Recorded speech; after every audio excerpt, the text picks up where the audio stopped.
Philippine Eagle. Gabay naman eh. So now before we call in our last raptor, I'd like to request everyone to please sit down, especially some kids. May hangin-hangin na ba? Busog naman na ako doon. So for your safety, please sit down. Thank you. Alright, now presenting our largest raptor here in Cebu, Park.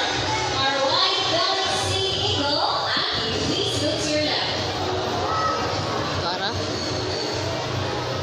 Now, white Galaxy Eagle, scientifically known as Haliaetus ilcacester. Cool. Now, these birds may come around Southeast Asia and Australia.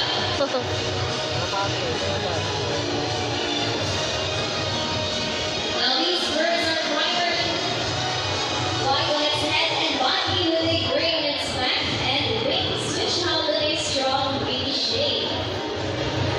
And with a wingspan of 2.2 meters, landing itself as the second largest raptor in Australia. Ang nakuha? Ba, po nang umugunit o isda din yung kapuhin. Ay, Now, the nakuha mga yun. raptor